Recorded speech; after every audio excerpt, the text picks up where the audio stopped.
Didik TV KPM. Anda kembali bersama Ria dalam Didik TV KPM hari ini untuk slot sukses SPM 2022 bagi mata pelajaran matematik. Ria masih lagi bersama-sama dengan Cikgu Azman. Baik Cikgu, kita nak teruskan dengan bahagian B pula, silakan. Okey, baik Ria. Okey, murid-murid di Google Meet dan juga di luar sana. Okey, kita sambung dengan bahagian B.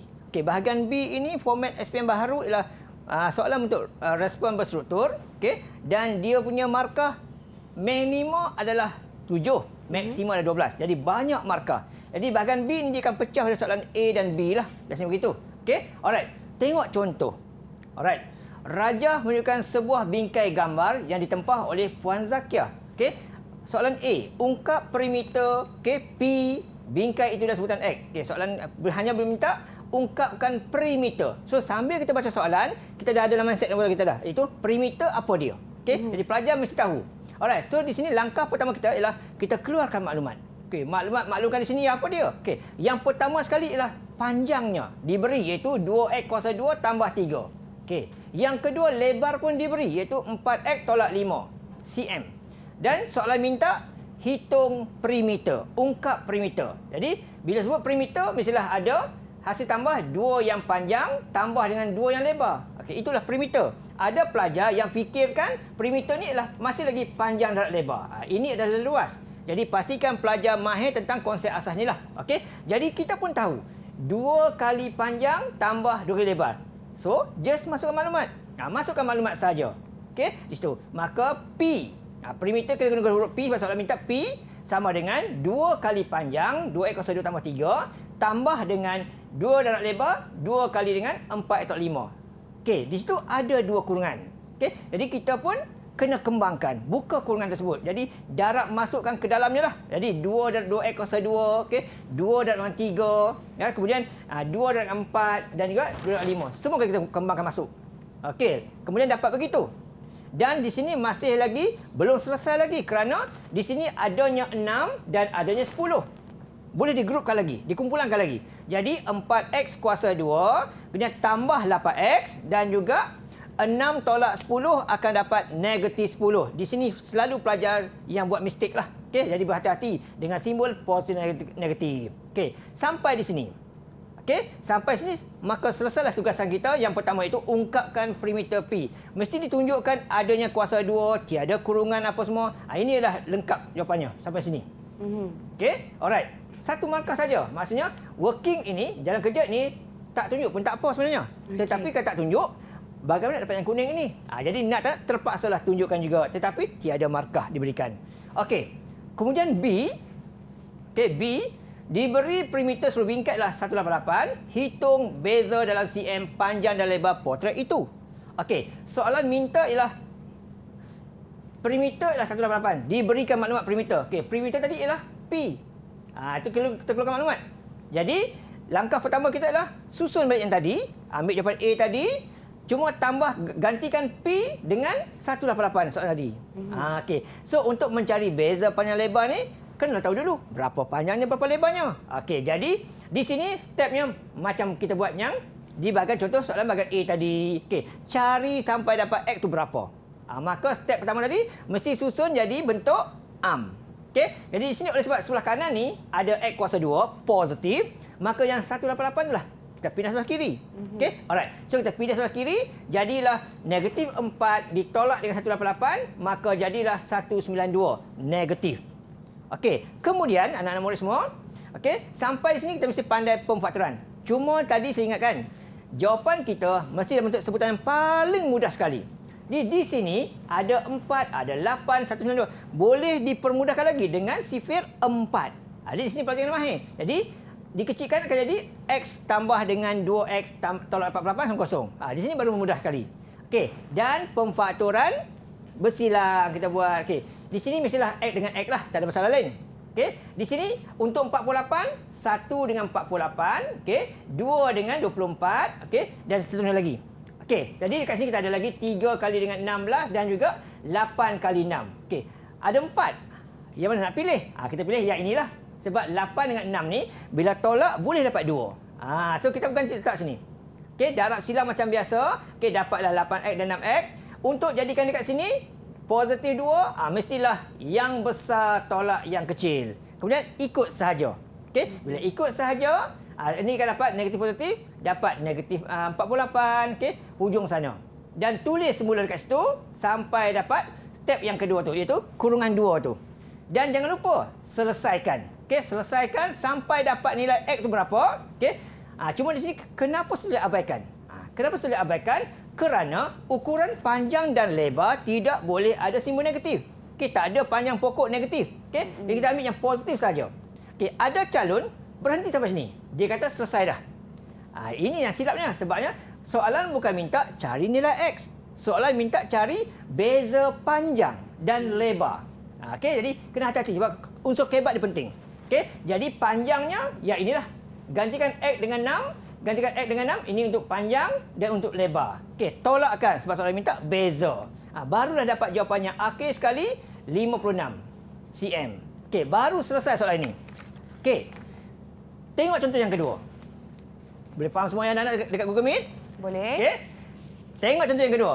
Okey, nampak panjanglah, saya bercakap banyak, saya penat bercakap. Nak minta pelajar bacakan soalan untuk rakan yang lain dan kita akan sambung lagi selepas ni. Sambung lagi latihan kita. Okey? Minta pelajar bacakan. Okey, Adalia, silakan. Tolong bacakan soalan, Adalia. Kos bagi suatu program lawatan sambil belajar ke Kuala Lumpur ialah RM5,400 untuk tujuan pembayaran sewaan sebuah bas dan tiket kemasukan ke beberapa lokasi lawatan. Apabila 9 peserta telah membatalkan penyertaan di saat akhir, setiap peserta yang mengikuti rombongan itu terpaksa menanggung tambahan kos sebanyak RM30. Hitung kos asal dalam RM bagi seorang peserta yang mengikuti program tersebut. Okey, terima kasih Adalia. Okey. Ada pelajar ya, nampak ayat panjang, kepala dia kata soalan kebat, susah dan aku tinggal. Biasa gitu. Jadi jangan buat begitu. Kita cuba cari keyword-keyword di sini. Okay. Kata kunci di sini ialah kos lawatan tersebut ialah RM5,400. Itu pertama, info. Yang kedua dia kata, bila pergi satu bas, penuhnya berapa orang? Okey. Oleh sebab dia tak bagi tahu apa huruf kita gunakan, okey, kita boleh guna sebarang huruf. Okey, saya guna huruf yang berkaitan, senang. Iaitu tentang P untuk peserta. Senang saya gunakan. Okey, dan juga K untuk kos. Kita boleh guna sebarang huruf ya. Okey. Kemudian untuk dapatkan 5,400 itu, mestilah jumlah peserta darab dengan jumlah kos. Dapatlah 5,400. Okey, itu yang pertama. Tetapi dekat sini soalan minta apa? Soalan minta hitung kos asal. Nak cari kos asal, nak cari K ni. Maka bila cari K ni dan soalan beritahu tadi, bila 9 orang peserta membatalkan, maksudnya peserta asal P berkurang 9 orang. Bila berkurang 9, kos pula bertambah sebanyak RM30. Jadi pastikan anda mahir untuk menukar ayat bahasa ke ayat matematik ini. Okey? Kemudian walaupun begini, hasil darab mereka tetap juga dapat 5,400. Ikut soalan asal tu. Okey itu. Alright? Dan seterusnya, seterusnya apa kita nak buat? Kembang-kembangkan dulu. Di sini ada pelajar risau. Sebab apa? Sebab ada huruf P, okey. Tadi kita kata satu huruf saja, kadang-kadang ada dua. Okey, tak apa, tak ada masalah. Okey, kita kembangkan dulu. Okey, kita kembangkan dulu. Cuma oleh sebab soalan minta cari nilai kos tadi, kita jadikan P sebagai perkara rumus supaya bila kita selesaikan nanti P ni akan hilang. Okey? Alright, so kita selesaikan. Kembangkan yang kedua tadi tu. P darab K dapat PK, okey, darab-darab semua ni saya anggap kamu semua mahirlah. Okey, kembang-kembangkan dapat begini. Okey, dan hujung sana kita nampak ada PK. Okey, di sini ada PK. Jadi PK ada dekat atas ni. PK. Ganti terus. PK sama dengan 5400. Okey, asalkan nampak P sahaja, okey, tukar dengan nombor yang ini. Okey, selesaikan. Kemudian kita akan memindahkan. Okey, pindahkan 5,400 sebelah kiri ke sebelah kanan. Habis sebab kiri kanan sama nilai. Okey, kemudian kita hilangkan K, semua ni kita darabkan dengan K. Okey, jadi kat sini darabkan akan jadi K akan jadi 9K kuasa 2. 270K. Sini habis sebab kita tadi kita dah pindahkan. Okey, dah habis kat situ. Alright. Kemudian kita susun. Oleh sebab 9K itu negatif, maka jadi positif. Maka yang sebelah kiri itu kita pindahkan ke sebelah kanan. Okey, bila pindah ke sebelah kanan, jadilah positif. Di sini pun sama dengan tadi cakap. berhati-hati sebab yang ini sekali pandang nampak macam boleh dipermudahkan lagi. Dengan sifir 9 contohnya, kita nampak. Okey? Ataupun sifir 3. Kita kena test tengoklah. Okey? Di sini saya pindah kecilkan dengan sifir 9. Jadi, inilah yang paling mudah sekali. Okey? Alright. Kemudian sampai sini, kerja kita jadi senang. Hanya perlu fakturkan sahaja, okey, dan selesaikan. Okey? Alright. Dan sama juga macam kes tadi, bila ada negatif, tulis abaikan kerana apa? Kos tak boleh negatif. Okey? Alright. Dan selesaikan itu. Okey, dapat dana K-nya adalah RM120. Okey. Boleh faham ya anak-anak semua ya? Murid-murid semua boleh faham? Okey, bagus. Sekarang nak tengok faham tak faham ni, kita pergi tengok contoh yang ketiga. Okey, yang ni sekarang saya minta murid-murid untuk mencuba jawab ni. Okey, kalau boleh. Kalau boleh ya, nak cuba jawab. Okey, tengok contoh soalan. Okey, lagi sekali saya nak minta seorang pelajar baca. Tapi kali ini dia baca dan dia terangkan apakah strategi dia. Okey. Okey, silakan. Yang nak bacakan? Okey, kita ada Aini. Adik Aini, silakan.